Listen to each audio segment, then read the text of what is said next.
আকাশবাণী খবর পড়ছি প্রবাল বন্দ্যোপাধ্যায়। এখনকার বিশেষ বিশেষ খবর। নতুন দিল্লির ভারত মণ্ডপমে আজ নির্বাচন কমিশন রাজ্য নির্বাচন কমিশনারদের সঙ্গে জাতীয় গোলটেবিল বৈঠকের আয়োজন করেছে। কেন্দ্রীয় স্বরাষ্ট্র মন্ত্রক সন্ত্রাসবাদের ভিন্ন ভিন্ন চ্যালেঞ্জ মোকাবিলায় প্রহার নামে একটি নতুন নীতিকৌশল ঘোষণা করেছে।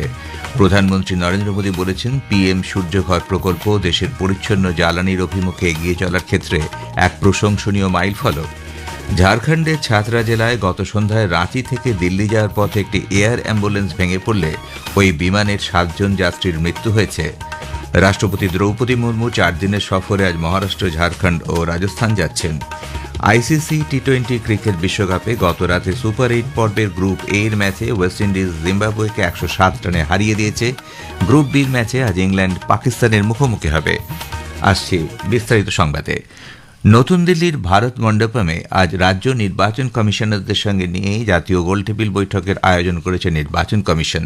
দীর্ঘ 27 বছর পর এই বৈঠক হচ্ছে। শেষবার এই ধরনের সম্মেলন হয়েছিল 1999 সালে। মুখ্য নির্বাচন কমিশনার জ্ঞানেশ কুমার বৈঠকে সভাপতিত্ব করবেন।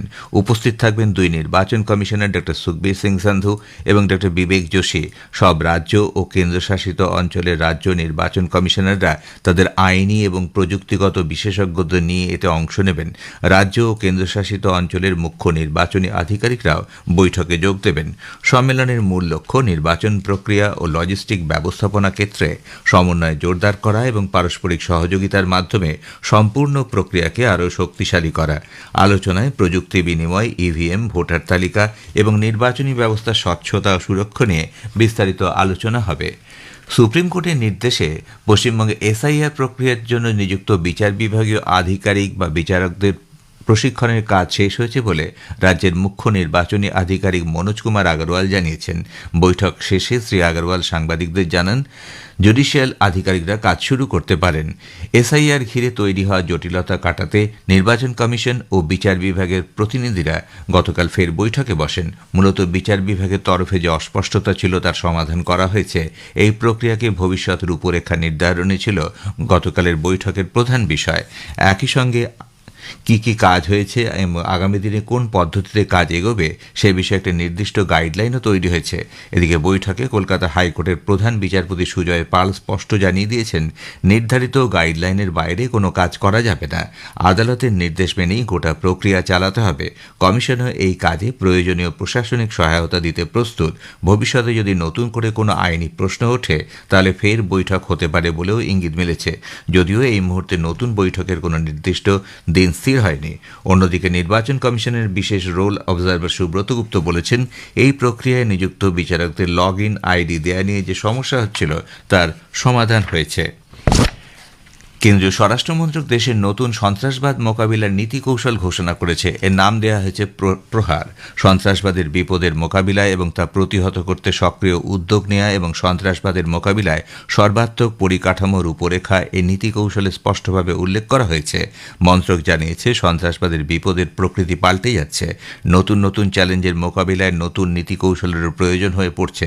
মন্ত্রক আরও বলেছে, ভারত সবসময় সন্ত্রাসবাদ ক্ষতিগ্রস্তদের পাশে রয়েছে এবং দেশ বিশ্বাস করে পৃথিবীতে হিংসার কোনো স্থান নেই। প্রধানমন্ত্রী নরেন্দ্র মোদী বলেছেন, পিএম সূর্যঘর প্রকল্প দেশের পরিচ্ছন্ন জ্বালানির অভিমুখে যাত্রায় এক প্রশংসনীয় মাইলফলক। কেন্দ্রীয় মন্ত্রী প্রহ্লাদ যোশীর সামাজিক মাধ্যমে পোস্টের জবাবে প্রধানমন্ত্রী মোদী এই প্রকল্পের সুবিধাভোগীদের অভিনন্দন জানান। তিনি বলেন, ছাদে সৌর বিদ্যুৎ উৎপাদনের মাধ্যমে মানুষ সঞ্চয়, টেকসই উন্নয়ন ও আত্মনির্ভরতার পথে এগিয়ে চলেছেন। উল্লেখ্য, শ্রী যোশী উল্লেখ করেছেন, এই প্রকল্পের অধীনে ইতোমধ্যেই সারা দেশে 30 লক্ষ পরিবারে ছাদে সৌর বিদ্যুৎ বসানোর ব্যবস্থা হয়েছে। তৃণমূল কংগ্রেস সরকারের বিরুদ্ধে অস্থিরতা, দুর্নীতি ও তোষণের অভিযোগ তুলে আসন্ন নির্বাচনে পশ্চিমবঙ্গবাসীর কাছে সমর্থন চেয়েছেন প্রধানমন্ত্রী নরেন্দ্র মোদী। বিধানসভা ভোটের আগে রাজ্যবাসীর উদ্দেশ্যে লেখা এক খোলা চিঠিতে তিনি গত 11 বছরে কেন্দ্রীয় সরকারের বিভিন্ন প্রকল্প ও সাফল্যের খতিয়ান তুলে ধরার পাশাপাশি রাজ্যের মানুষকে প্রণাম জানিয়ে লিখেছেন, আগামী প্রজন্মের ভবিষ্যৎ কোন পথে এগোবে তা নির্ধারণের সময় এসেছে। গত 1 দশকে জনকল্যাণ ও সর্বাঙ্গীন উন্নয়নকে অগ্রাধিকার দেওয়ার কথা উল্লেখ করে প্রধানমন্ত্রী দাবি করেছেন, কৃষক কল্যাণ থেকে যুব সমাজের ক্ষমতায়ন সব ক্ষেত্রেই কেন্দ্র ধারাবাহিকভাবে কাজ করছে। পশ্চিমবঙ্গের অপশাসনের প্রসঙ্গ টেনে প্রধানমন্ত্রী দাবি করেছেন, দীর্ঘদিন ধরে রাজনৈতিক অস্থিরতা, দুর্নীতি ও হিংসার কারণে রাজ্যের অগ্রগতি বাধাপ্রাপ্ত হয়েছে। কেন্দ্রীয় সমবায় মন্ত্রী অমিত শাহ নতুন দিল্লিতে ভারত ট্যাক্সি প্রকল্পের সারথি বা চালকদের সঙ্গে আলাপচারিতায় অংশ নেন। এক ভিডিওয়ে শ্রী শাহ বলেছেন, ভারত ট্যাক্সি সমবায়ের মাধ্যমে গাড়ি চালকদের ক্ষমতায়ন সুনিশ্চিত হয়েছে। ট্যাক্সি পরিষেবা কোম্পানিগুলির সঙ্গে সম্পর্কিত সমস্যা মেটানো ছাড়াও এই উদ্যোগের অন্যতম লক্ষ্য হল প্রকল্পের সুবিধা সমবায়গুলির বদলে সরাসরি গাড়ি চালকদের কাছে পৌঁছে দেওয়া। आने वाले दिनों में सारथी दीदी का नाम से ऐप में प्रोविजन करेंगे। जो महिला अकेली यात्री होगी वो स्वाभाविक रूप से दीदी को प्रायोरिटी दे। इससे किसी का कोई भाई का भी बिजनेस खत्म नहीं होगा, आप चिंता मत करिए। सारथी दीदी सबसे ज्यादा क्लिक करेगा। খবর শুনছেন আকাশবাণী থেকে। ঝাড়খণ্ডের ছাত্রা জেলায় গত সন্ধ্যায় রাঁচি থেকে দিল্লি যাওয়ার পথে একটি এয়ার অ্যাম্বুলেন্স ভেঙে পড়লে ওই বিমানের 7 যাত্রীর মৃত্যু হয়েছে। রাজ্য সরকারের এক আধিকারিক জানিয়েছেন, বেসরকারি বিমান সংস্থার ওই এয়ার অ্যাম্বুলেন্স সন্ধ্যে 7:11 রাঁচি বিমানবন্দর থেকে উড়ে যায়। 7 জন আরোহীর দেহ উদ্ধার করা হয়েছে। এরা হলেন ক্যাপ্টেন বিবেক বিকাশ ভগত, ক্যাপ্টেন শিবরাজদীপ সিং, সঞ্জয় কুমার, ডক্টর বিকাশ কুমার গুপ্ত, সচিন কুমার মিশ্র, অর্চনা দেবী ও ধরু কুমার। জানা গেছে, সন্ধ্যে 7:30 নাগাদ বিমানটির সঙ্গে যোগাযোগ ছিন্ন হয়ে যায়। সিমারিয়ার বারিয়াতুর পঞ্চায়েত এলাকার গভীর অরণ্যে বিমানটি ভেঙে পড়ে। রাষ্ট্রপতি দ্রৌপদী মুর্মু 4 দিনের সফরে আজ মহারাষ্ট্র, ঝাড়খণ্ড, রাজস্থান যাচ্ছেন। রাষ্ট্রপতি আজ মুম্বাইয়ের লোকভবনে পিডি হিন্দুজা হাসপাতালে saving lives and building a healthier Bharat নামে এক জাতীয় প্রচার অভিযানের সূচনা করবেন। আগামীকাল রাষ্ট্রপতি বুলধানায় শেগাঁওয়ে কেন্দ্রীয় আয়ুষ মন্ত্রক আয়োজিত জাতীয় আরোগ্য মেলা 2026-এর উদ্বোধন করবেন। এর পাশাপাশি শ্রী মুর্মু নাগপুরে ব্রহ্মকুমারী আয়োজিত রাজ্যস্তরের অনুষ্ঠান ঐক্য ও বিশ্বাসের মধ্যে দিয়ে মহারাষ্ট্রের স্বর্ণযুগের উদ্বোধন করবেন। রাষ্ট্রপতি আগামী বৃহস্পতিবার জামশেদপুরে জগন্নাথ মন্দিরের ভূমি পুজো অনুষ্ঠানে যোগ দেবেন। এর আয়োজন করেছে Shri Jagannath spiritual and cultural charitable centre trust, Jamshedpur. জামশেদপুরে মণিপাল টাটা মেডিকেল কলেজ পরিদর্শনের সময় তিনি সেখানকার ছাত্রছাত্রীদের সঙ্গেও আলাপচারিতায় যোগ দেবেন। ভারতে নিযুক্ত ইসরায়েলের রাষ্ট্রদূত রৌহেন আজার বলেছেন, প্রধানমন্ত্রী নরেন্দ্র মোদীর জন্য ইসরায়েল সাগ্রহে অপেক্ষা করছে। এই সপ্তাহে শ্রী মোদীর ইসরায়েল সফর। তার এই সফরকালে দুটি দেশ আরও নির্ণায়কভাবে ভবিষ্যতের পথে অগ্রসর হবে। সমাজ মাধ্যমের এক বার্তায় রাষ্ট্রদূত আজার বলেছেন, এই সফর শুধুমাত্র এক বৈঠকেই নয়, সমস্যাগুলি ভালোভাবে বুঝে পারস্পরিক আস্থার ভিত্তিতে যে অংশীদারিত্ব তারই প্রতিফলন ঘটবে। তেহরানে ভারতীয় দূতাবাস ইরানে অবস্থানরত ভারতীয় নাগরিকদের বাণিজ্যিক বিমানসহ অন্যান্য পরিবহনের মাধ্যমে দেশ ছাড়তে বলেছে।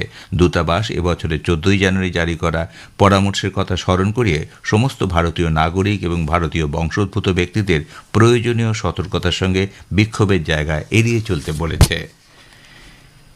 ইউরোপের দেশসমূহ আশঙ্কা করে বলেছে, প্রেসিডেন্ট ডোনাল্ড ট্রাম্পের নতুন আন্তর্জাতিক 15% শুল্ক আরোপের ঘোষণা আমেরিকার সঙ্গে বাণিজ্য সমঝোতায় বাধা পড়তে পারে। উল্লেখ্য, গত শুক্রবার মার্কিন সুপ্রিম কোর্ট ট্রাম্পের আন্তর্জাতিক শুল্ক নীতি ঘোষণা করার পর ইউরোপ ও লন্ডনে আন্তর্জাতিক শুল্ক নীতি অবৈধ ঘোষণা করার পর ইউরোপ ও লন্ডনের আধিকারিকরা আমেরিকার সঙ্গে বাণিজ্য ক্ষেত্রে সমঝোতা নিয়ে সংশয় প্রকাশ করেছেন। ইউ আধিকারিকরা নতুন শুল্ক নীতি সম্পর্কে হোয়াইট হাউস থেকে আরও স্পষ্ট বক্তব্য জানতে চেয়েছেন। আইসিসি পুরুষদের টি-20 ক্রিকেট বিশ্বকাপে গতরাতে মুম্বাইয়ের ওয়াংখেড়ে স্টেডিয়ামে সুপার 8 পর্বের গ্রুপ এর ম্যাচে ওয়েস্ট ইন্ডিজ জিম্বাবুয়েকে 107 রানে পরাজিত করে। ওয়েস্ট ইন্ডিজের দেওয়া 255 রানের লক্ষ্যমাত্রা সামনে নিয়ে খেলতে নেমে জিম্বাবুয়ে 17 ওভার 4 বলে মাত্র 147 রান করে। ওয়েস্ট ইন্ডিজ নির্ধারিত 20 ওভারে 6 উইকেট হারিয়ে 254 রান করে। সুপার 8 গ্রুপ পর্বের বি ম্যাচে আজ ইংল্যান্ড পাকিস্তানের মুখোমুখি হবে। স্থানীয় সময় সন্ধ্যে 7টায় খেলা শুরু হবে। শেষ করার আগে বিশেষ বিশেষ খবরের কিছু অংশ আবার পড়ছি। নতুন দিল্লির ভারত মণ্ডপমে আজ নির্বাচন কমিশন রাজ্য নির্বাচন কমিশনারদের সঙ্গে জাতীয় গোলটেবিল বৈঠকের আয়োজন করেছে। কেন্দ্রীয় স্বরাষ্ট্র মন্ত্রক সন্ত্রাসবাদের ভিন্ন ভিন্ন চ্যালেঞ্জ মোকাবিলায় প্রহার নামে একটি নতুন নীতিকৌশল ঘোষণা করেছে। ঝাড়খণ্ডের ছাত্রা জেলায় গত সন্ধ্যায় রাঁচি থেকে দিল্লি যাওয়ার পথে একটি এয়ার অ্যাম্বুলেন্স ভেঙে পড়লে ওই বিমানের 7 যাত্রীর মৃত্যু হয়েছে। রাষ্ট্রপতি দ্রৌপদী মুর্মু 4 দিনের সফরে আজ মহারাষ্ট্র, ঝাড়খণ্ড ও রাজস্থান যাচ্ছেন। খবর শেষ হলো। এরপর খবর শুনুন সকাল 7:25